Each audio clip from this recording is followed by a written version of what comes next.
What is up people, इस शुभ बुबरा के जे एक दोबारा से नई पॉडकास्ट के साथ एक नया सीन है पॉडकास्ट का। मैंने तकरीबन कोई 5 साल बाद दोबारा से अपनी पॉडकास्ट का जो है मैंने आगाज़ किया। तो हम कुछ दिन पहले तो नहीं बल्कि कल या परसों मेरे ख्याल में हम बैठे हुए थे, तो बड़ी अच्छी सी डिस्कशन हो रही थी। मैं सोच रहा था इसको डॉक्यूमेंट होना चाहिए, रिकॉर्ड होना चाहिए और मैं इसको पॉडकास्ट में लेके आऊँ। और क्योंकि टू बी वेरी ऑनेस्ट कि मेरे लिए भी कुछ नई चीज़ें थी, क्योंकि काम में इतनी मसरूफियत रहती है कि जो नई जनरेशन से रिलेटेड जो भी नॉलेज वगैरह है वो कम ही गेन करने को मिलता है। तो मेरे साथ मेरे कज़न बैठे हैं ज़ैन इतरत साहब।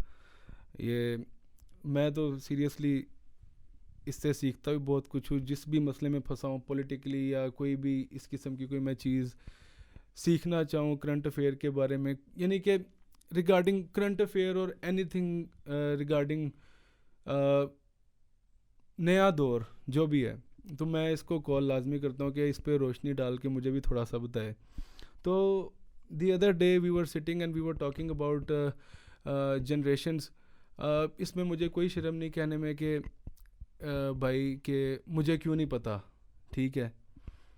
अब जब मुझे पता चलना शुरू हुआ तो मेरा और इंटरेस्ट बढ़ना शुरू हो गया, क्योंकि जब भी मैं इसके साथ बैठता हूँ ना, तो हमारी जो है राइट लेफ्ट ऐसी वैसी कोई बात नहीं होती, हमेशा कोई ना कोई इल्मी बात ही होती है। तो he is considered as a you can say most red person, I would say. भाई तब तब ही नहीं ज़्यादा करो।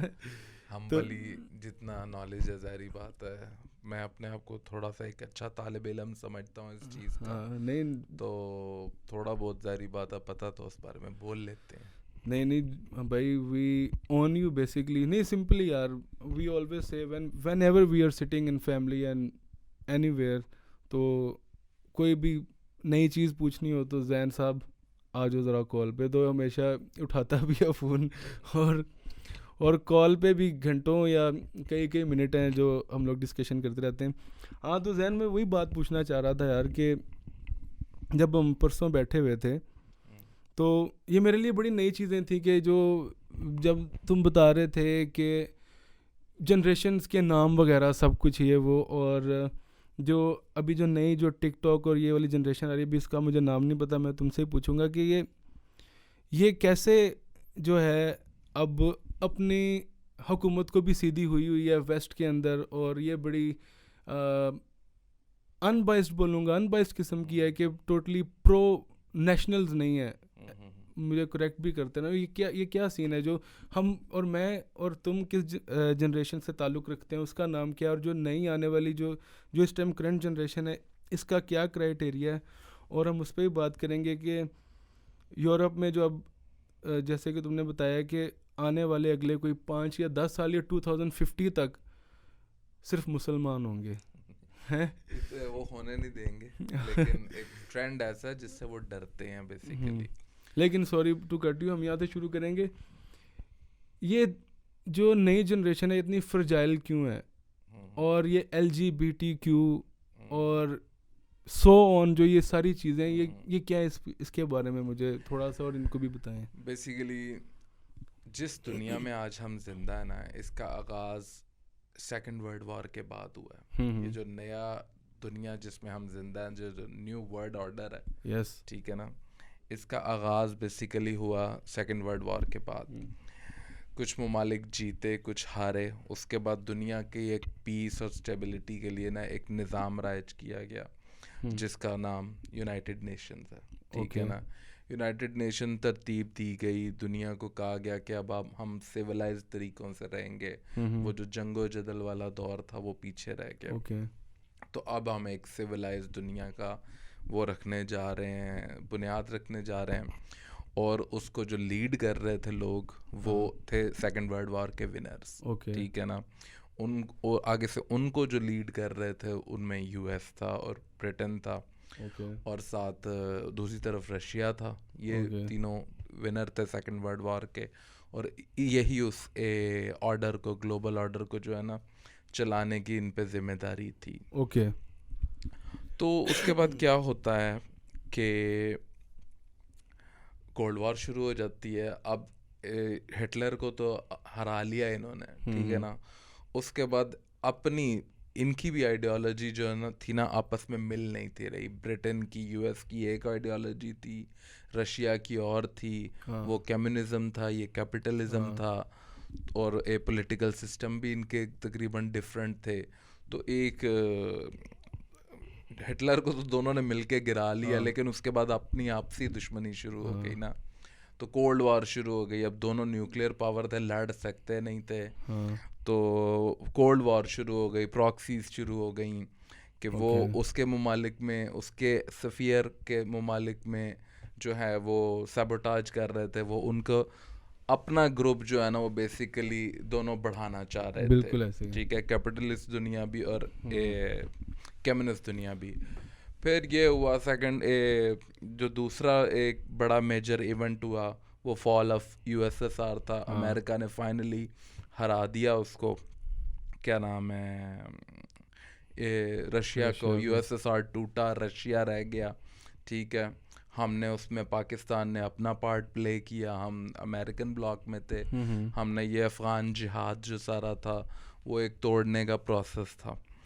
तो बात मैंने यहाँ से शुरू की थी कि जनरेशन आफ्टर जनरेशन, जो पहली जनरेशन थी ना वो शुरू हुई थी सेकेंड वर्ल्ड वॉर के बाद। जो पहली जनरेशन थी उसको बेबी बूमर्स बोला गया। कि सेकेंड वर्ल्ड वॉर के बाद जो एक जंग वाली जनरेशन थी जिसने वो ट्रॉमा बर्दाश्त किया था, सारा जंग वाला, जो जंग को जिन्होंने एक्सपीरियंस किया था, उसके बाद जिन्होंने एक अच्छा दौर देखा, एक अच्छा प्रॉस्पेरिटी का दौर देखा, वो थे बेबी बूमर, जिन्होंने जंग के बाद की जो आसानियाँ थी उनमें अपनी आंखें खोली।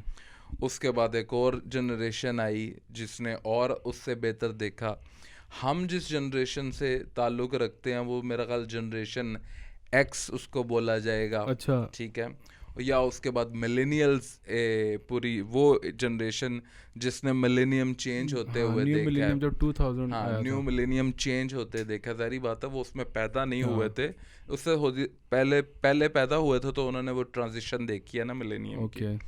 तो ये जनरेशन एक्स और मिलेनियल्स की जनरेशन थी। उसके बाद जो अब जो जनरेशन, जो हम जिसको टिकटॉक जनरेशन बोल रहे हैं या डिजिटल मीडिया पे, यूट्यूब पे पैदा हुई जनरेशन है, वो जनरेशन एक्स है। जनरेशन एक्स के बाद जनरेशन जी है, जेन जी जिसको बोलते हैं शॉर्ट फॉर्म में। तो अब तो जेन जी भी तकरीबन ख़त्म होने को है, वो भी अपने 25 क्रॉस कर चुके हुए हैं, तकरीबन 25। तो उसके बाद जेन जी प्लस आगे से, उसका भी एक स्पेसिफिक नाम है, अभी उसका नाम अंडर कंसिडरेशन है। जारी बात है उसको भी कुछ और कहा जाएगा। तो ये जनरेशन आफ्टर जनरेशन इनको कहा जाता है, उनको पहचान के लिए, उस एज ग्रुप के पहचान के लिए उनको नाम दिए जाते हैं।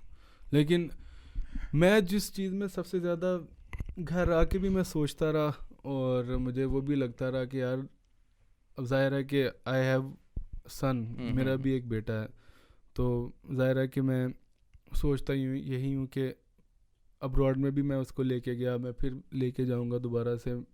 कोशिश भी यही रहेगी कि स्कूलिंग भी इधर हो, जो माई ट्रुथ।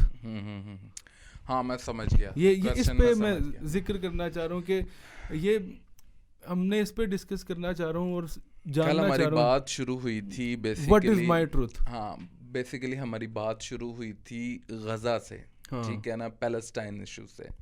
तो उसमें हम डिस्कस कर रहे थे कि किस तरह अब जो जेन जी है वो बेसिकली, वो जो मैं सेकेंड वर्ल्ड वॉर से शुरू करने के बाद एक मकसद था, मैं ये बताना चाह रहा था कि ये जो दुनिया जो स्टार्ट हुई थी ना, उसमें वो जंगो जदल से निकले थे, मज़ाहिब की लड़ाई थी, सिविलाइजेशंस का टकराव था, ठीक है। तो उसके बाद वो जनरेशन इस हेट पे पाली गई थी, क्या नाम है, सेकेंड वर्ल्ड वॉर के बाद जो कोल्ड वॉर थी कि वो बुरे हैं, वो कम्युनिज्म है, हम कैपिटलिस्ट हैं, और ये मुसलमान दुनिया है। ये इस तरह डिफरेंसेस की बुनियाद पे ना एक जनरेशन आफ्टर जनरेशन को परवान चढ़ाया गया था। लेकिन अब की जो जनरेशन है ना, उसको डिफरेंट नैरेटिव पे वो किया गया लिबरलिज्म की, इंक्लूसिवनेस की वैल्यूज़ पे, कि सब को एग्जिस्ट करेंगे, सब बिल्कुल। साथ लेके चलेंगे, कोई मुसलमान बुरा नहीं है, कोई क्रिश्चियन बुरा नहीं है, सबको को एग्जिस्ट करना है। तो ये लिबरल वैल्यूज़ जो थी जिसे वेस्ट की बोला जाता है, उस पे ये नई जनरेशन को परवान चढ़ाया गया। ये हेट वाली जो जनरेशन थी ये 9/11 तक भी आई है। 9/11 के बाद उसको, उस हेट को सबसे ज़्यादा यूज़ किया गया फॉरेन पॉलिसी टूल के तौर पे, मुस्लिम ममालिक में सैबोटाज के लिए, उनको ममालिक की तबाह करने के लिए, ठीक है। लेकिन ये जो जनरेशन जो है जेन ज़ी है, ये पैदा हुई है एक डिफरेंट दौर में। इन्होंने वो 9/11 नहीं देखे हुए, इन्होंने 9/11 का वो जो हेट वाला टाइम था वो नहीं देखा, इन्होंने इंक्लूसिविटी देखी है, मुस्लिम्स को अपने साथ इंटरेक्ट करते देखा है वेस्ट में, ठीक है ना। वो जो हेट वाला दौर था वो ख़त्म हो के अब डिफरेंट दौर में है। जो एक माई ट्रूथ की तुम बात कर रहे थे, ये बड़ा इंटरेस्टिंग टॉपिक है। हाँ, तो ये बेसिकली एक ना थोड़ी सी इल्मी और थोड़ा सा कॉम्प्लेक्स ये फ़िलासफ़िकल डिबेट है। मुख्तलिफ़ तहरीकें चलती रही हैं ना एकेडमिक्स की। तो आप अभी जो मौजूदा तहरीक चल रही है उसका नाम, उसे बोलते हैं पोस्ट मॉडर्निज़म। पोस्ट मॉडर्निज़म की जो तहरीक है उसमें एक वक्त था, इंसान ने इनलाइटनमेंट के दौर के बाद, उसके बाद रेनेसांस और ये वो इस तरह के मुख्तलिफ जो दौर चलते रहे हैं, उसमें इंसान ने ना तय किया कि अब हमें मज़ाहिब से जान छुड़ानी है। हम मज़ाहिब, रिलीजियस डॉगमास पे हम बिलीव नहीं करेंगे, हम सिर्फ उस चीज़ में बिलीव करेंगे जो हमारी आँख, हमारी हवासे ख़म्सा जिसको ऑब्ज़र्व कर सकती जिसको है, देख सकते हैं।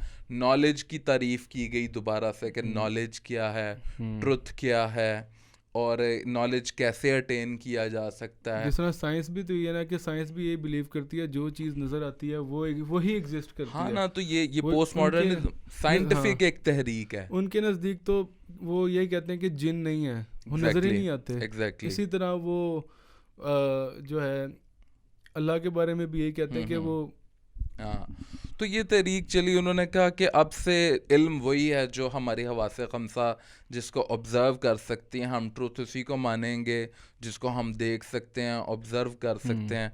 ट्रुथ की दोबारा डेफिनेशन की गई, नॉलेज की दोबारा डेफिनेशन की गई। तो फिर उसमें आगे जाके ना एक फिर और आगे उसमें डेप्थ आई कि कौन सी चीज़ सब्जेक्टिव है और कौन सी चीज़ ऑब्जेक्टिव है, कौन सी चीज़ है जो मेरे लिए सब्जेक्टिव रियलिटी है और कौन सी चीज़ है जो ऑब्जेक्टिव रियलिटी है। रियलिटी की भी दो किस्में हैं, एक चीज़ जो हम ऑब्ज़र्व करते हैं, जिसको हम देखते हैं, जो हम समझते हैं कि ये चीज़ ऐसे है, ये पेंटिंग लगी है तो इसकी अपनी इंटरप्रिटेशन मेरी अपनी है, ठीक है ना। जबकि सब के लिए ये मुख्तलिफ चीज़ है। अगर ये चीज़ मेरे लिए और सब के लिए एक ही चीज़ होगी तो ये एक ऑब्जेक्टिव ट्रुथ है, ठीक है ना। अगर इसमें एक बिल्ली की तस्वीर है फॉर एग्जांपल और सब उसको बिल्ली ही समझ रहे हैं तो ये एक ऑब्जेक्टिव रियलिटी है कि सब के लिए वो बिल्ली है। लेकिन अगर मैंने उसे बिल्ली अपना नाम दिया हुआ है, उस पेंटिंग की मेरी अपनी तशरीह कुछ और है, बाकियों की तशरीह और है, तो ये हम सब की सिर्फ सब्जेक्टिव तशरीह है, अगर ये एक ऑब्जेक्टिव रियलिटी नहीं है। वैसे अगर सिर्फ इसी हद तक देखा जाए तो ये ठीक भी बात है, क्योंकि कोई मेरे जहन में नहीं घुस सकता। जी जी जी जी। अब कुछ लोग तो ये भी होते हैं कि यार मेरा जिस तरह मेरे खुदा से राब्ता है या अल्लाह से राब्ता है ना, कि तुम्हें क्या है, मैं जैसे मर्जी इबादत करूं, वो मुझे पता है, तुम नहीं जानते, तुम मुझे बताओगे कि मैंने कैसे इबादत करनी है या उसको कैसे मानना। मैं लोग ऐसे भी कुछ बातें करते हैं कि यार मेरा उसके साथ ना राब्ता है। लेकिन बात यह है कि जो इल्मी ये तहरीकें थी, इन्होंने इसी चीज़ से, रिलीजियस डॉगमा से ही तो जान छुड़ाई थी। इन्होंने कहा था कि ट्रुथ वो है जो सबके लिए ट्रुथ है, ट्रुथ वो है जो किसी के ऑब्जर्व करने पे डिपेंडेंट ना हो, ट्रुथ वो जो ऑब्जर्वर पे डिपेंडेंट ना हो, उसके बगैर भी ट्रुथ हो, उसके ऑब्जर्वर के डिपेंड किए बगैर, उसके ऑब्जर्व किए बगैर आउट देयर हो, यानी वो डिपेंडेंट ना हो कि कौन उसे देख रहा है, सबको सेम नज़र आना चाहिए। तो इसे बोलते हैं ऑब्जेक्टिव रियलिटी। ओके। जो हमारा पर्सनल किसी चीज के बारे में राय है वो सब्जेक्टिव रियलिटी, और जो सबके लिए सेम है वो एक ऑब्जेक्टिव रियलिटी है।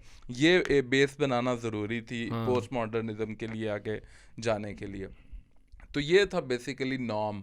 अब जो तहरीक चल रही है ग्लोबली वो चल रही है पोस्ट मॉडर्निज्म की। पोस्ट मॉडर्निज्म में क्या है कि उन्होंने कह दिया है कि जी सब कुछ सब्जेक्टिव है, रियलिटी भी सब हर किसी की सब्जेक्टिव है। इवन रियलिटी तक तो रहते तो ठीक था, उन्होंने कहा ट्रुथ भी सब्जेक्टिव है। हम आज तक इंसानियत ये मानती आई थी कि एक होता है सब्जेक्टिव ट्रुथ और एक होता है यूनिवर्सल ट्रुथ, जो सबके लिए सेम ट्रुथ होता है।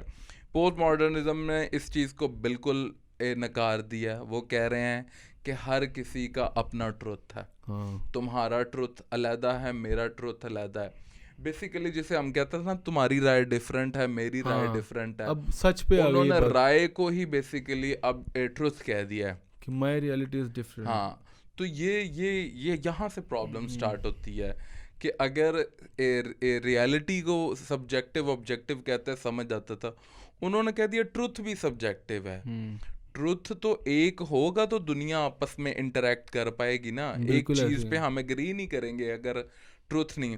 फिर कोई नॉर्म्स नहीं है, कोई इखलाकियात नहीं है।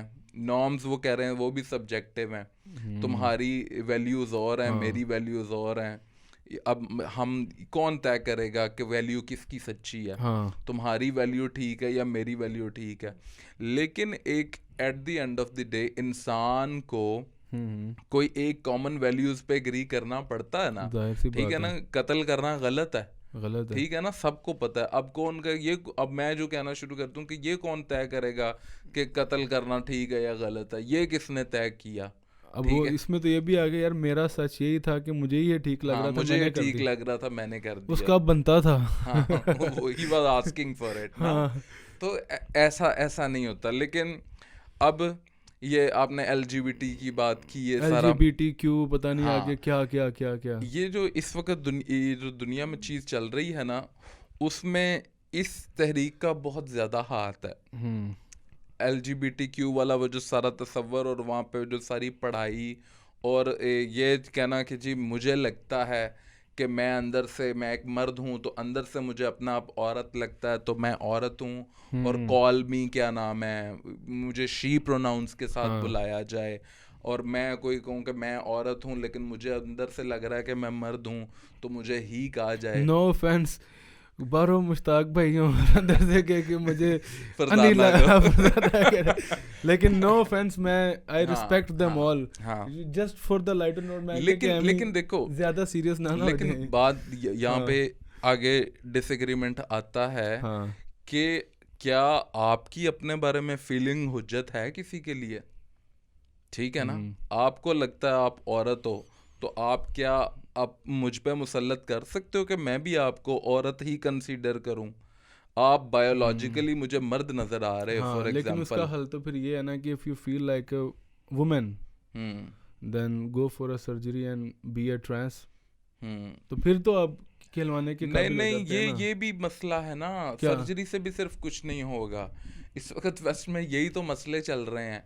एक मर्द आता है, वो सर्जरी करवाता है, वो अपने आप को ट्रांस वुमेन कहता है और फिर वुमेन की एथलेटिक्स में पार्ट लेके जीत जाता है। हाँ, ये कोई असली वाकया भी है मेरे ख्याल में। असली सिर्फ बहस ही ये चल रही है मगरिब में। मर्द क्या कर रहे हैं, औरतों के पास एक अलहदा से उनकी एक वाहिद खेल होते थे कुछ, जिसमें वो आपस में compete करके विन कर जाती थी। ये बात क्लियर है ना कि बायोलॉजिकली एक डिफरेंस है मर्द और औरत में, इसीलिए उनकी कैटेगरीज स्पोर्ट्स की डिफरेंट बनाई जाती हैं।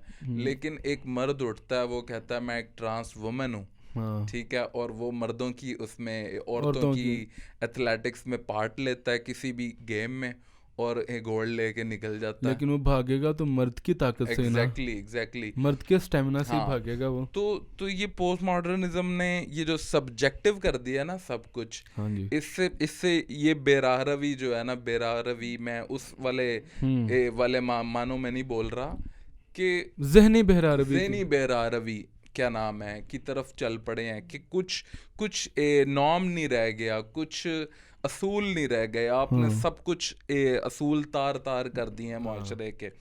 और पोस्ट मॉडर्निज्म की अंदर एक और बेसिक चीज़ जो इंट्रेंच्ड है वो है डीकंस्ट्रक्शन।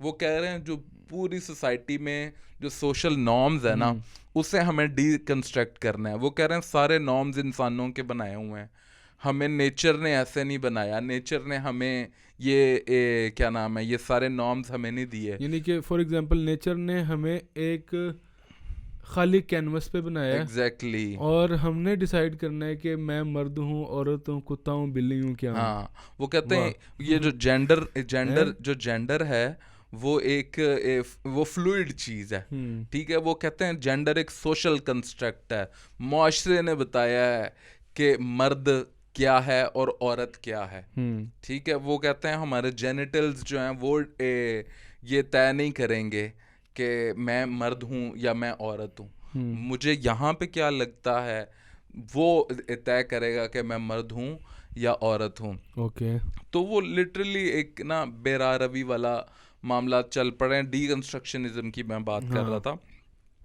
कि वो पोस्ट मॉडर्निज्म किसी भी मेटा नैरेटिव में बिलीव नहीं करता।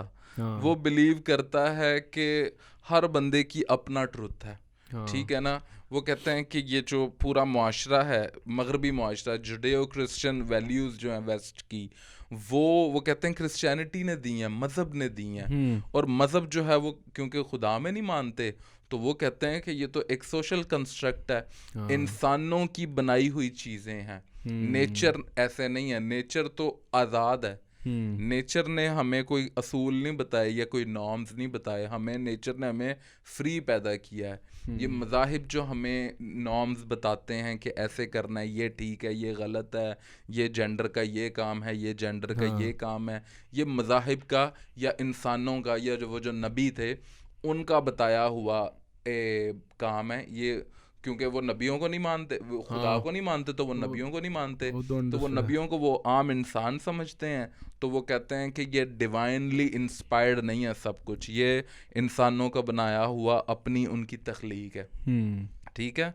तो डीकंस्ट्रक्शनिज्म में वो कहते हैं ये सारे मेटा नैरेटिव किसी रिलीजन का हो, वो कहते हैं हम अपने आप को कोई कुछ लेबल नहीं करना चाह रहे, हम ओपन है, हम ओपन टू एवरीथिंग है, कुछ ठीक नहीं है और कुछ गलत नहीं है, ठीक है ना। ये कोई तय नहीं करेगा कि क्या ठीक है, ये कोई तय नहीं करेगा कि क्या गलत और सही की तमीज मिटा दी है, मिटा दी गई कि everything is right, if I am walking naked that is right because I feel like walking naked. वो कहते हैं हमें इंसान ऐसे ही पैदा हुआ था।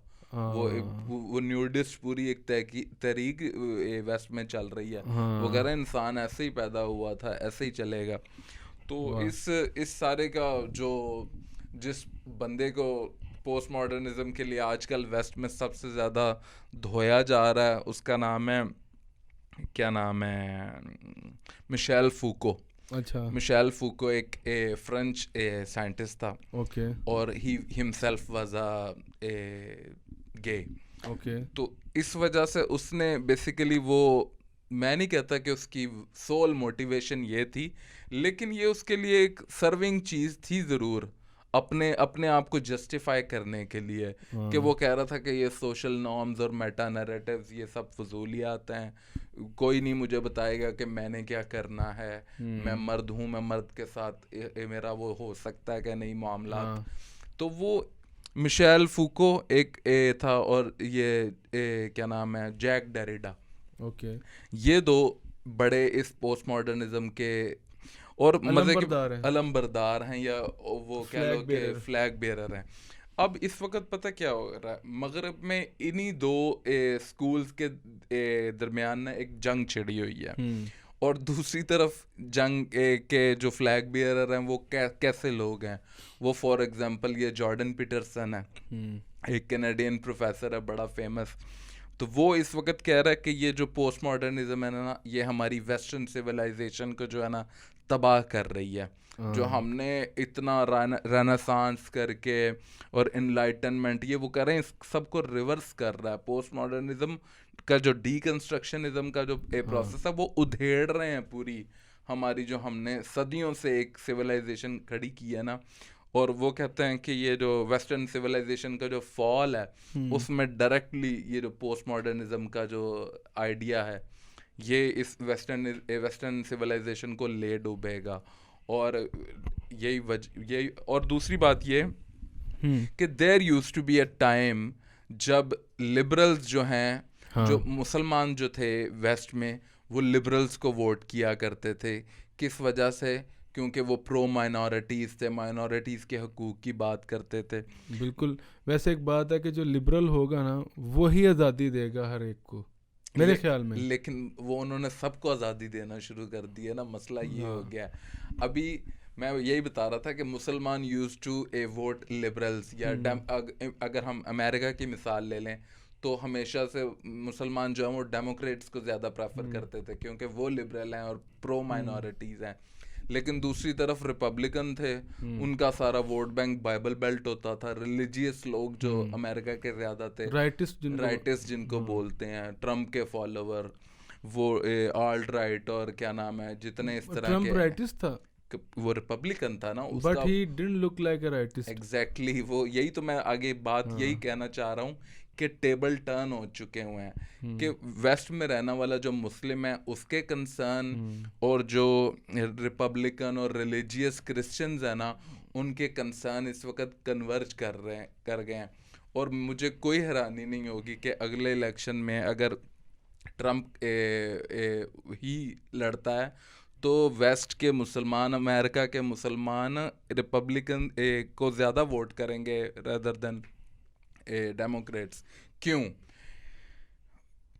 लिबरल जो तबका है वहाँ का, जो डेमोक्रेट्स हैं वो प्रो LGBTQ राइट्स हैं। हाँ। और वो क्या नाम है अपने स्कूलों में जो है ना इस वक्त बच्चों को वो यही तालीम दे रहे हैं। तो जो वहाँ का मुसलमान रहने वाला वो डरा हुआ है इस तालीम से। वो रिपब्लिकन्स बेचारे तो पहले ही इस चीज़ को कहते हैं कि ये बिल्कुल ही बेरारवी पे चल पड़े हैं डेमोक्रेट्स, ये रिलीजन को इन्होंने बिल्कुल इग्नोर कर दिया है और किसी किस्म की रिलीजियस सेंसिटिविटीज़ जो हैं, जुडेओ क्रिश्चियन हमारे जो असूल हैं उनको बिल्कुल ये लिबरलिज्म जो लेफ्ट है उधर का वो इसको कंसीडर ही नहीं कर रहा। तो एक अननेचुरल अलायंस बन गई है, क्या नाम है, अमेरिका में, कि जो राइट विंग जो किसी दौर में मुसलमानों से नफरत किया करते थे अब मुसलमान भी उन्हीं की साइड पे जाके खड़े हुए हैं क्योंकि अपने स्टेक पे हैं, क्योंकि अपने स्टेक पे उनका मजहब स्टेक पे आ गया। तो मजहबी तबका वो ख्वाह क्रिश्चियन हो वो मुसलमान हो वो एक तरफ हो गए हैं। और जो लेफ्ट है, जो लिबरल है, जो प्रो LGBTQ, जो प्रो अबॉर्शन राइट्स, अब अबॉर्शन भी एक ऐसा मसला है कि ये अगेंस्ट था ट्रम्प उसके, हमारा जो मज़हब है वो भी उसको इतना इंडोर्स नहीं करता, कई मामलात में देता है इजाज़त लेकिन उसको इनकरेज नहीं करता। ये मेरा जिस्म मेरी मर्ज़ी का जो नारा है वो बेसिकली अबॉर्शन राइट्स के लिए, ये भी हमने वेस्ट से इंपोर्ट किया हुआ है। वहाँ पे मेरा जिस्म मेरी मर्ज़ी का मतलब जो था वो बेसिकली अबॉर्शन राइट्स के मुतल्लिक था। ख़वातीन का ये नारा है कि मेरा जिस्म है तो मैं ये फ़ैसला करूँगी कि अबॉर्शन मैं करूँगी नहीं। लेकिन वहाँ का जो क्रिश्चियन तबका है वो अबॉर्शन राइट्स को एग्री नहीं करता, ट्रम्प एग्री नहीं करता, रिपब्लिकन एग्री नहीं करते। बहुत सी ऐसी स्टेट्स हैं अमेरिका की जहाँ पे आपको अबॉर्शन की इजाज़त नहीं है। तो कहने का मतलब है दूसरी तरफ डेमोक्रेट्स इस सारे को अलाउ करते हैं, वो प्रो अबॉर्शन हैं, प्रो LGBTQ हैं, वो लोग हैं जो इस चीज़ को इनकरेज करते हैं कि तुम जी अगर तुम्हें अपने अंदर से तुम मर्द हो लेकिन तुम्हें लगता है तुम औरत और तुम चाहते हो कि तुम्हें शी कह के बुलाया जाए तो तुम मुसल्लत कर सकते हो। दूसरी बात हाँ वो इस चीज़ को, तो वो चीज़ हज़म नहीं हो रही है। इस तरह का वहाँ का जो थोड़ा सा मजहबी तबका है उसको ये चीज़ हज़म नहीं हो रही है। बात हम कर रहे थे स्कूल की एजुकेशन की। वहाँ पे इस वक्त स्केयर जो मुसलमानों के लिए बना हुआ है, जो क्रिश्चियंस के लिए बना हुआ है, वो ये बना हुआ है कि स्कूल में बच्चों को तालीम ये दी जा रही है कि बेटा आप मर्द या औरत पैदा नहीं हुए। हाँ, ये एक स्केरी बात है। हाँ, आप मर्द या औरत पैदा नहीं हुए, मुआशरा आपको बताता है कि आप मर्द या औरत हैं। आप ट्रांस होने की भी जरूरत नहीं है। देखो, एक तो ये है कि आप बाय बर्थ कैसे हो, आपका जो जेनेटिक मेकअप है या आपका जो सेक्सुअल मेकअप है जो बाय नेचर किया गया, आपको खुदा ने किस जेंडर में पैदा किया है, एटलीस्ट आपके फिजिकल एट्रीब्यूट्स आपको क्या बताते हैं कि आप मर्द हो या औरत हो। एक तो ये चीज़ है।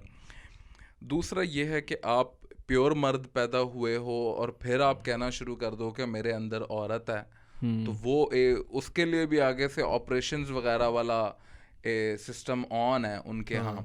एक तो ये है ना कि जेंडर डिस्फोरिया है, आप पैदा ही ट्रांस हो गए हो, पैदा ही इंटरसेक्स हो गए, ट्रांस नहीं। ट्रांस तो बाद में होता है हाँ, ना। पैदा ही आप इंटरसेक्स हो गए हो, जिसे हमारे यहाँ ख्वाजा सरा बोलते हैं, जो बाय बर्थ होते हैं।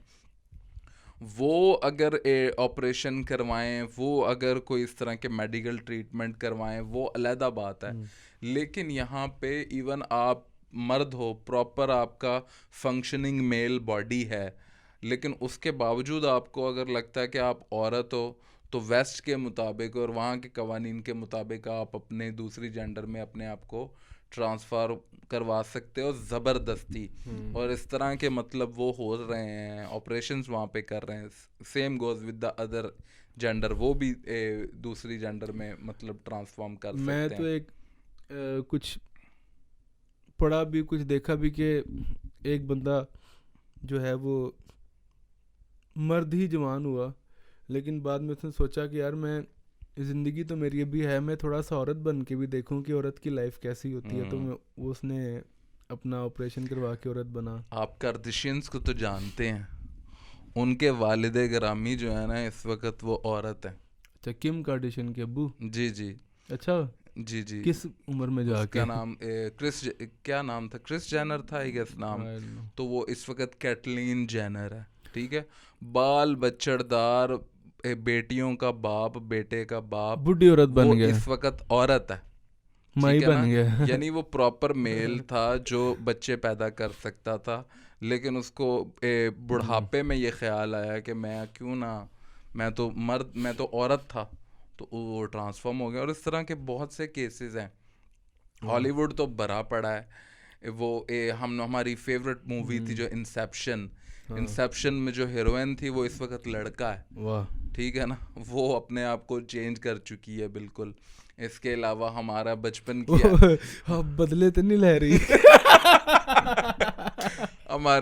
हमारे बचपन की जो रॉक स्टार हम जिसको देख के बड़े हुए हैं, क्या नाम था उसका, डेमी लोवाटो।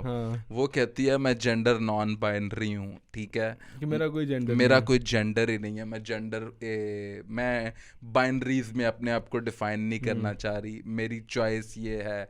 ये वही वाली डीकंस्ट्रक्शनिज्म आ गया ना, पोस्ट मॉडर्निज्म का। यानी कि उसने अपने आप को डिफाइन ही नहीं किया कि मेरी जेंडर क्या है। हाँ, वो कहते हैं जेंडर जो है ये सोशल कॉन्स्ट्रक्ट है, दुनिया ने खुद बनाई हुई हैं जेंडर्स, खुदा की तरफ से या नेचर की तरफ से ऐसा कुछ नहीं है।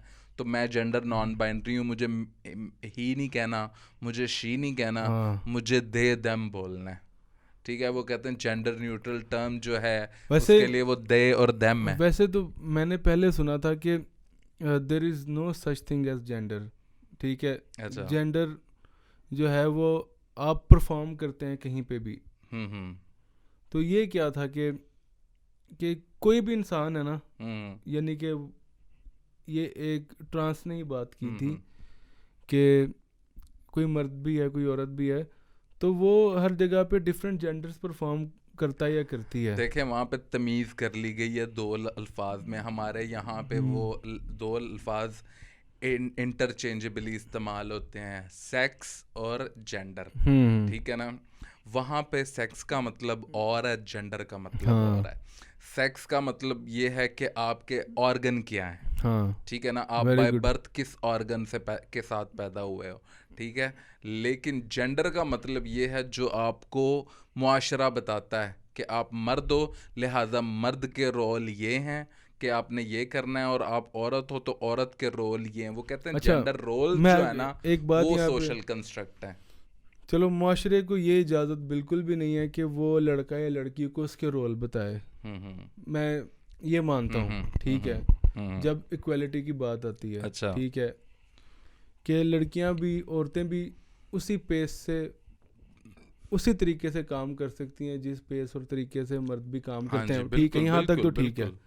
ठीक है। बाकी इट्स एन अंडरस्टूड, ये अंडरस्टूड बात है कि जब एक बच्चा पैदा होता है या बड़ा होता है तो उसको पता नहीं है कि यार मैं कौन हूँ, ये तो पता चल ही जाता है ना। तो फिर वो यही मैं समझने की कोशिश कर रहा हूँ कि वो फिर ऐसे क्यों, यार मुझे पता है कि मेरी जो बॉडी है वो क्या है, वो कैसे रिएक्ट कर रही है, और मैं ये मैं समझ रहे हैं मैं जो कह रहा हूँ। बेसिकली वहाँ पे ना जो हमारे यहाँ पे क्या होता है कि एक बच्चा पैदा होता है, लड़का होता है, प्रॉपर लड़का होता है, लेकिन उसको यहाँ पे जिसे कहते हैं उसको डांस करने का शौक है, उसे लड़कियों वाले कपड़े पहनने का शौक है, उसमें हल्की सी जिसे हमारे यहाँ पे एक लफ्ज़ इस्तेमाल होता है वो होती है, ठीक है ना, दूसरी इंक्लिनेशन होती है अपोजिट जेंडर की तरफ या सेक्स की तरफ ना।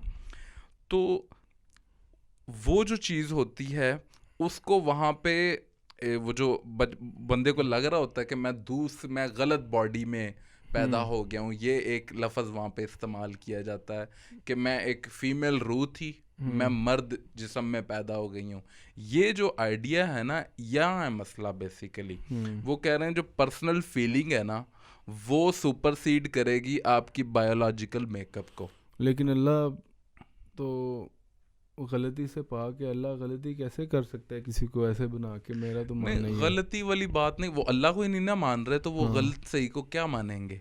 वो जब लेकिन वो आप ठीक कह रहे हैं, वो अल्लाह को नहीं मान रहे, लेकिन कुछ ऐसे लोग यहाँ पे भी हैं जो ऐसे सोचते हैं कि यार मैं तो अंदर से कुछ था, मैं गलत लिबादे में गया हूँ। देखो मसला ये है कि हमारे माशरे में भी ये तबका है ना, इनके साथ कोई बहुत अच्छा सलूक नहीं किया जाता, ठीक है ना। उनको अपना वो जो एक जेंडर के एक्सप्रेशन की जो एक आज़ादी है ना वो यहाँ पे नहीं दी जाती। फॉर एग्ज़ाम्पल, मैं बात दूसरी तरफ निकल गई है लेकिन ये बात करना ज़रूरी है। बात हमारे की ओर निकल गई है। हमारे माशरे में भी क्या है कि हम इन लोगों को इनके जो जायज़ हुकूक हैं वो नहीं देते, जो इनको जिस तरह ट्रीट किया जाना चाहिए, ठीक है ना। मैं अभी फॉर एग्जाम्पल सिर्फ इंटरसेक्स की बात कर रहा हूँ, मैं ट्रांसजेंडर की बात नहीं कर रहा।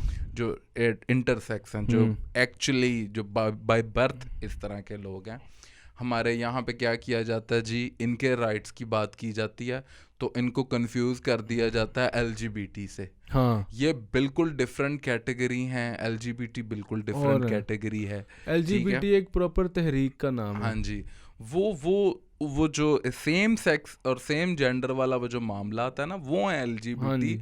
वहाँ पे एक ही उन्होंने वर्ड बना दिया LGBTQ, उसमें वो जो टी है वो ट्रांस है, वो जो आई है वो इंटरसेक्स है, जबकि ये इंटायरली बढ़ता जा रहा है। हाँ, पूरी एबीसी तो नहीं हो जाएगी, प्लस हो गया ना, उन्होंने आई के बाद प्लस लिख दिया कि जा ही रहा है, ठीक है ना। Lesbian, gays, LG, bi, queer, आगे आई इंटरसेक्स, ठीक है। मैं बात कर रहा था कि इनको हमारे माशरे में पूरी धनक है ना ये। हाँ जी, पूरा वो उन्होंने रेनबो पूरा बनाया, रेनबो, हाँ, ठीक है। तो कहने का मतलब है हमारे माशरे में भी इनको वो नहीं दिए जाते, राइट्स नहीं दिए जाते इंटरसेक्स को। हम यहाँ पे उन्हें जॉब्स नहीं देते, उन्हें कोई नॉर्मल सोसाइटी में पार्टिसिपेट करने का उस तरह मौका नहीं देते। फिर वो जब इस तरह के काम प्रोस्टिट्यूशन की तरफ जाते हैं, वो जब ये डांस वगैरह और मांगने की तरफ आते हैं तो हम उसे भी गलत गर्दान रहे होते हैं। बिल्कुल ऐसी हम उनको उनका जो जायज़, अभी पिछले कुछ साल पहले तो उनको हमने आईडी कार्ड दिए हैं कि वो भी नॉर्मल एक शहरी की तरह यहाँ पे बहुत से ऐसे काम है पाकिस्तान में जो आईडी कार्ड के बगैर नहीं हो सकते और उनके नहीं होते थे। ये तो अभी हमने शुरू किया। दूसरी बात, अभी ये उनके हक में एक बिल पास हुआ था उनके हुकूक के लिए, वो कंफ्यूज कर दिया गया सारा जी कि ये एलजीबीटी। हाँ, उसमें कुछ इस तरह के शिकें ज़रूर ऐसी थी कि वो शिकों ने खुद कंफ्यूज किया हुआ था ट्रांस को इंटरसेक्स के साथ। वो मसाइल ज़रूर थे, लेकिन नुकसान किन का हुआ? एक्चुअल इंटरसेक्स का। एक्चुअल इंटरसेक्स जो थे उनके हुकूक के लिए अगर यहाँ पे लॉ लेके आए गए थे। दूसरी बात ये कि देखो इंसान की ना एक सेक्सुअल नीड्स होती हैं हर इंसान की। हाँ, मर्दों की बॉडी होती है, उनकी एक ऑपोजिट सेक्स की तरफ एफिनिटी होती है, फीमेल की मेल की तरफ एफिनिटी होती है। वो एक उनकी नीड होती है जो वो दूसरे सेक्स के साथ पूरा करते हैं, ठीक है। अगर मर्द और औरत की इस तरह की नीड्स हैं तो इनकी भी नीड्स हैं, ऐसे ही है। ये लोग भी, इनके अंदर भी वो जज्बात हैं, इन्होंने भी वो किसी तरह उनका एक्सप्रेशन करना है ना। हाँ। लेकिन यहाँ पे क्या इनको यहाँ पे इस किस्म की शादी की इजाज़त है, इनको यहाँ पे शादी की इजाज़त नहीं होती। मैं एक दफ़ा एक ट्रांस के साथ, ट्रांस नहीं, एक इंटरसेक्स के साथ में हम वहाँ चाय पी रहे थे, मार्केट में बैठे हुए थे, वो एक मांगने वाला आ गया ना। हाँ। तो उसके साथ बैठ गए, उसको मैंने ये आइडिया पिच किया कि ये इंटरसेक्स की शादियों वाला, तो वो फ़ौरन डिफेंसिव हो गया कि ये मुझे, अगर मैं प्रो शादी की बात करूँगा तो ये मुझे कोई फतवे ना लगा दे मेरे पे कि ये, तो वो इतना डरा हुआ था।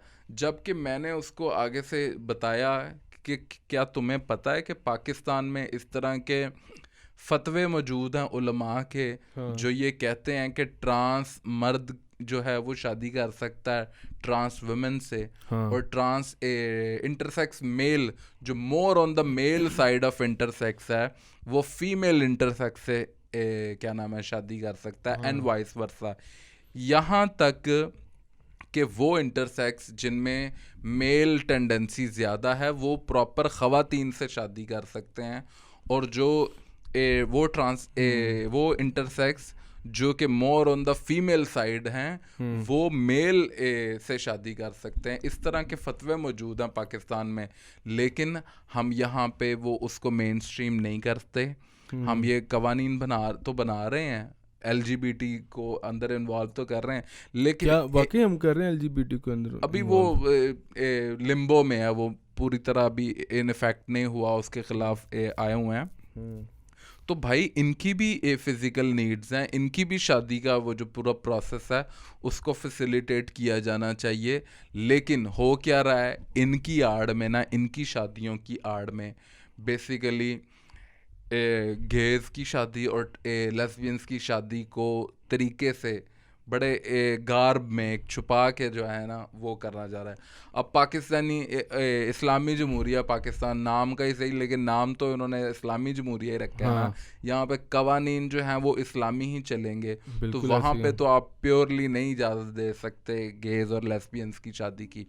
यहाँ पे क्या है कि मैं फॉर एग्ज़ाम्पल मर्द हूँ ना, मैं अपने आप को डिक्लेयर कर दूं कि मैं जी ट्रांस हूं, तो मैं फिर किसी भी मर्द से शादी कर सकता हूं। आप क्या नाम है, खाली डिक्लेयर करने से कि या एग्जैक्टली यही तो मसला है, डिक्लेयर करना। मुझे लगता है कि जी मैं औरत हूं तो लिहाजा अब मुझे औरत माना जाए, ये तो नहीं ना चलेगा। यहाँ फिर पूरा आपको सर्जरी के प्रोसेस से गुजरना पड़ेगा। सर्जरी के प्रोसेस से नहीं गुजरना पड़ेगा। वो जमात इस्लामी के एक सेनेटर थे, सेनेटर मुश्ताक, उन्होंने बेसिकली जो उस कानून में एक शिक ऐड करने की बात की गई थी वो फिज़िकल एग्जामिनेशन की थी कि आप अगर अपने आप को फीमेल क्लेम कर रहे हैं तो उसका आपके पास कोई मेडिकल सबूत भी है क्या, मेडिकल साइंस उसको आपके उस दावे को साबित कर रही है। ये ठीक है, बिल्कुल सही बात है। या सिर्फ आपको क्योंकि अंदर से लगता है कि मैं औरत हूँ, मेरे सारे आज़ाद जो हैं वो मर्द वाले हैं, लेकिन मुझे अंदर से अपना आप औरत लगता है, लिहाजा मुझे माना जाए, वो फिर इसका मतलब है कि वो ठरकी है। नहीं, वो भी एक कह लो कि साइकोलॉजिकल आप उसको कह सकते हो, या इवन बायोलॉजिकल भी कुछ हार्मोन्स उस तरह के हो सकते हैं, वो भी उनका भी क्योर है, उनको भी मेडिकल साइंस बहुत अच्छे से ट्रीट करती है। इनकी पूरी एक थेरेपी होती है ये हार्मोन्स की, जिसमें आप इन चीज़ों को कंट्रोल कर सकते हो।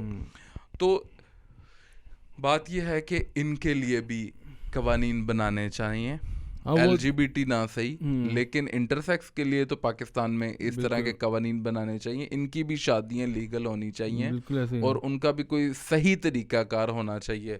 अब वो जिन्होंने फतवा दिया उलमा ने, उन्होंने कोई रिलीजियस प्रेसिडेंट्स देख के ही दिया है ना। मज़हब में इस तरह के वाक़यात मिले हैं, इस तरह की चीज़ें अहादीस और इस तरह के मामलात मिले हैं उन्हें तारीख में, उसी वजह से तो उन्होंने फतवा दिया है ना भाई। इनकी भी फिजिकल नीड्स हैं, आपको अपनी नीड्स का अपनी तो 4-4 बंदा कर ले, हाँ ठीक है ना, तो इनकी नीड्स नहीं है।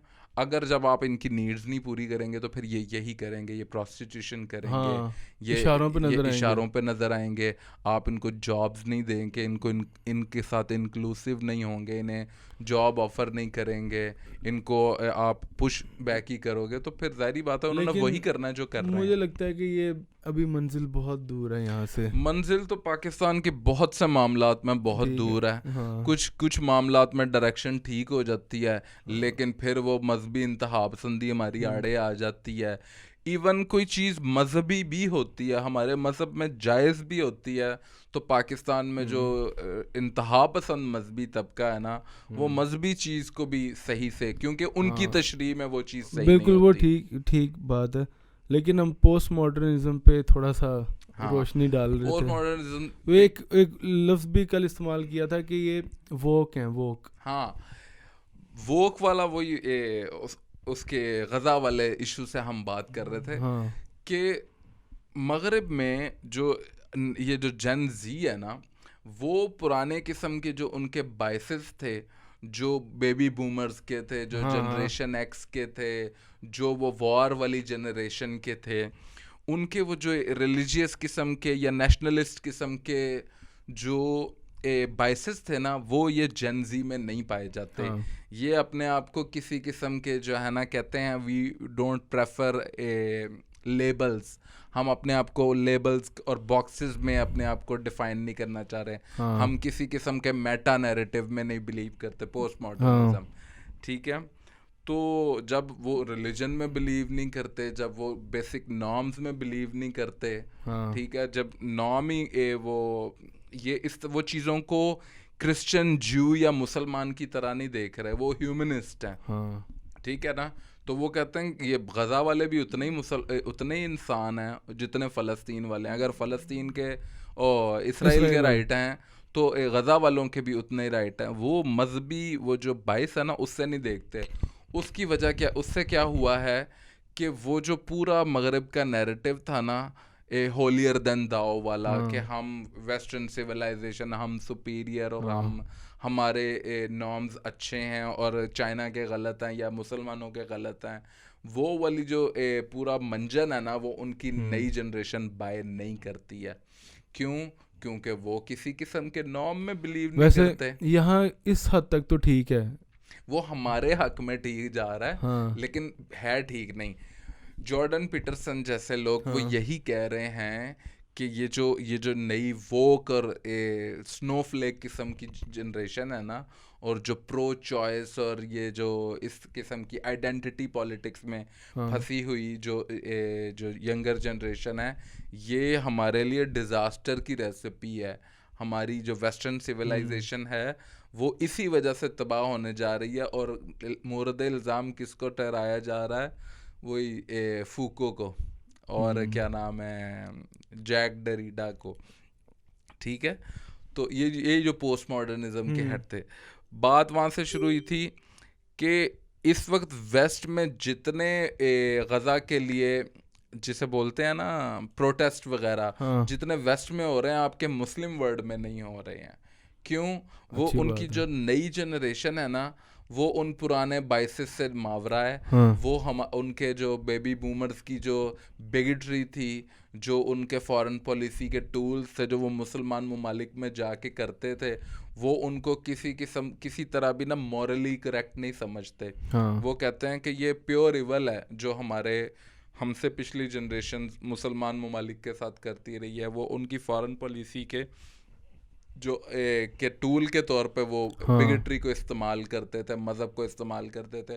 और गार्ब जो था, जो on the face of it liberalism था, on the face of it बड़े जी कि हम ह्यूमन राइट्स के लिए कर रहे हैं, हम डेमोक्रेसी के लिए कर रहे हैं।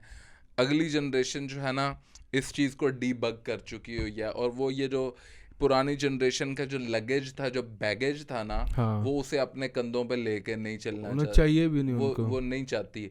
वो हमें ही ले लो, हम पाकिस्तान में एक प्रॉब्लमेटिक पाकिस्तान में पैदा हुए हैं, हम एक हाँ बुरी शक्ल में पैदा हम जवान हुए हैं ना हम हाँ लोग, हाँ, तो हमें एक बुरा पाकिस्तान मिला है, हमें हमारी पिछली जनरेशन ने कोई बहुत अच्छा पाकिस्तान आगे गिफ्ट नहीं किया। उनके साथ भी यही यही है, हुआ है। उनके साथ भी यही है, तो वो पिछली जनरेशन्स को ब्लेम करते हैं, हम पिछली जनरेशन्स को ब्लेम करते हैं कि हमारे से पिछली जनरेशन ने ना कोई बहुत अच्छे काम नहीं नहीं किए किए। हैं।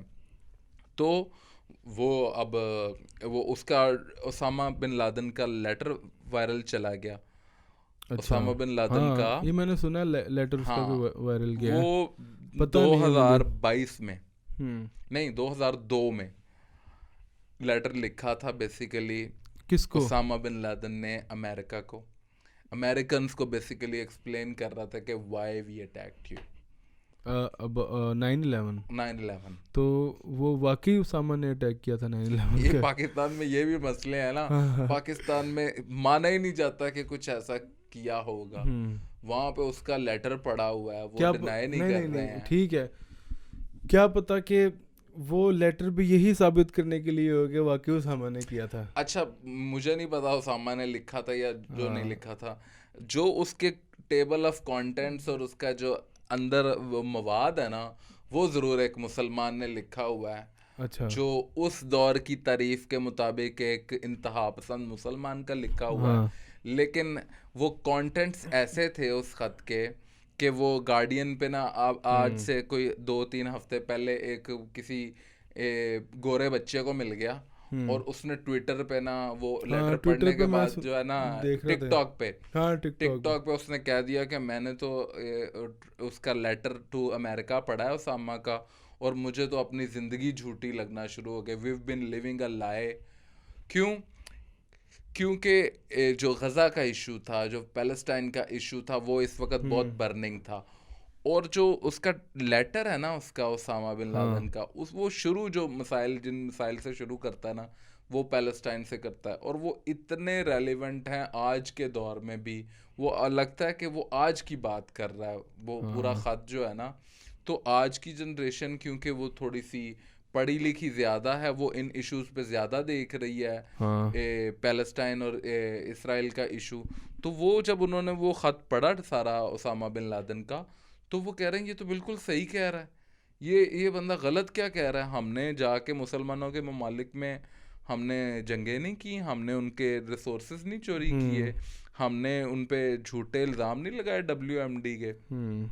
और वो ख़त जो है वो सारा इराक और अफ़गानिस्तान वॉर से पहले का है, हम्म। वो उसमें डिस्कस कर रहा है Iraq war, Kuwait war, Iraq और कुवैत की वॉर, और जो अफ़गानिस्तान के साथ पहले करते रहे ये लोग, वो चीज़ें डिस्कस कर रहा है।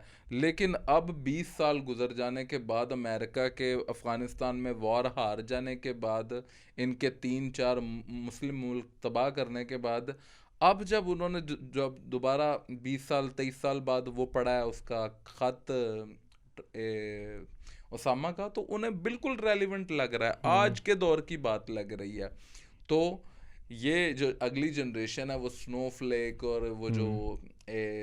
वोक है ना, उसको वो चीज़ें हजम नहीं हो रही हैं। हाँ एक पोस्ट मॉडर्निस्ट एक जनरेशन ऐसी तैयार हो गई है, जेन जी, हाँ जो कि उन चीज़ों में नहीं मानती, उन चीज़ों को एक्सेप्ट नहीं कर रही, जो उनके बिगटेड पेरेंट्स और नेशनलिस्ट पेरेंट्स और उनकी जो पिछली जनरेशन्स थी उसको बाय करती थी। ये हाँ। अगली जनरेशन उसको बाय नहीं करती।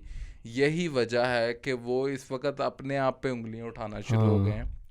और हमने ये वक्त भी देखना था कि अमेरिकन यूथ ये कह रही होगी कि ओसामा वाज राइट। ये वक्त आ गया है। तो वो फिर जॉर्डन पीटरसन जैसे सही कहते हैं कि ये तबाह कर दिया इन्होंने हमारी हाँ। पूरी वेस्टर्न लेकिन सिविलाइजेशन मैं ये पकड़ के। बात करूँगा, ये तो होना ही था और हाँ, ये तो होगा। देखो हाँ। जो है ना, वक्त हम्म। वक्त बड़ी चीज़ है। अल्लाह ताला का काम है कि वो वक्त गुजरने के साथ ना उसी जनरेशन के घर से ना उसकी तबाही का बीज ऐसे ही है। बो देता है। ये जो इस वक्त वेस्ट में जो जेंडर डिबेट चल रही है ना, मैं इसको आमतौर पे अक्सर औकात जो है ना इक्वेट करता हूँ, पता है किस डिबेट से? किससे? जो बगदाद में किसी दौर में डिबेट चल रही थी कि कौवा हलाल है या हराम। अच्छा। आपस में ये मनाजरे चल रहे थे और ऊपर से हलाकू खान आ गया था। हाँ उसने आके देखा ये क्या कह रहा है, वो क्या कह रहा है, उसने कहा ये तो दोनों ही पागल हैं। हाँ उन्होंने पूरे के पूरे मुसलमान देख दिए, उन्हें हलाल वाला भी मार दिया और हराम वाला भी मार दिया। वो आए ना, ये मंगोल्स आए बेसिकली, हाँ उन्होंने बगदाद पे अटैक किया, तबाह कर दिया, और उसके बाद खुद मुसलमान हो गए। इमेजिन कि जिस सिविलाइजेशन को तबाह किया उस बाद में उन्हीं का मज़हब इख्तियार कर लिया मंगोल, और फिर मुग़ल बने, फिर तुर्की, आज मॉडर्न हाँ तुर्की जो है वो भी यही सारा। तो ये अल्लाह के काम है। बिल्कुल ऐसे अल्लाह ही। ताला एक जनरेशन में से ना उसी की मौत जनरेट कर देता है और उन लोगों को रिप्लेस कर देता है। अल्लाह ताला ने कुरान पाक में कहा ना कि मैं तुमसे बेहतर जनरेशंस, तुमसे बेहतर लोग ले आऊँगा तुम लोगों को रिप्लेस करने के बिल्कुल लिए, ऐसे और ही है। मुझे मुझे मेरे लिए कोई मुश्किल नहीं है और ना ही ऑब्वियसली। मुझे किसी किस्म का कोई इशू है ये करने में। बाकी ये है कि मज़ा आया ये बात करके, शायद जो सुनने वाले देखने वाले होंगे उनको भी काफ़ी कुछ इसमें से चीज़ें मिली होंगी। तो आई थैंक यू कि मुझे भी ज़्यादा सीखने को काफ़ी चीज़ें मिली हैं। हालांकि मेरा ये टॉपिक नहीं है, मेरी ये डोमेन नहीं है, हाँ जी। लेकिन मुझे पता होना चाहिए इन सब चीज़ों का, और सबको बेसिकली पता होना बिल्कुल चाहिए, बिल्कुल। और कि दुनिया में क्या हो रहा है और किस तरफ जा रही है। और मैं कहता हूँ कि इक्विप्ड होना चाहिए इंसान। बिल्कुल ठीक बिल्कुल। है, मुझे तो जहाँ मौका मिलता है मैं कुछ ना कुछ सीखता रहता हूँ, नई चीज़ लेता रहता हूँ। तो वो उस दिन जो हमारी बात हो रही थी तो वहीं से ये कड़ी मिली, मैंने कहा यार इसको होना चाहिए डॉक्यूमेंट। और मैं अपनी जो ये पॉडकास्ट है, मैं पहले भी करता था, इसको दोबारा से शुरू करते तो वो ज़हन इतरत आपसे ये दोबारा भी बैठेंगे। वो एक और कड़ी जो हमने डिस्कस की थी वो भी बड़ी सेंसिटिव है, मैं भी डिस्कस नहीं करूँगा वो, हम उसको उस पर भी बात करेंगे कि जो एक मिथ मैं डिस्कस कर रहा था वो मैं अभी बताऊंगा नहीं, लेकिन नेक्स्ट में करेंगे। बाकी थैंक यू वेरी मच, बहुत मज़ा आया।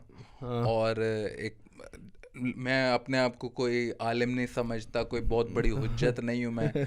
मुझे बाकियों से थोड़ा सा ज़्यादा पता है, नाकिस इल्मी है, लेकिन थोड़ा सा अगर पता है नहीं, तो वो मैं चाहता हूँ कि लोगों ठीक को ठाक पता थोड़ा है, सा पता चल हाँ। जाए। लेकिन मैं कोई बहुत बड़ी अथॉरिटी नहीं हूँ, मेरे से भी गलतियाँ हो सकती हैं, हुई होंगी, इसी पॉडकास्ट में हुई होंगी। लेकिन हम बड़े इनफॉर्मल वे में बैठे हैं, हाँ सबको पता है कि माफ़ हाँ भी कर दें हाँ जी, उन्होंने। हाँ जी, बिल्कुल। अगर ठीक कोई है, गलती हो गई हो तो जारी बात है, ह्यूमंस हैं, हो जाती है गलती। अगली में मिलेंगे। Thank you very much, bye bye. Thank you so much.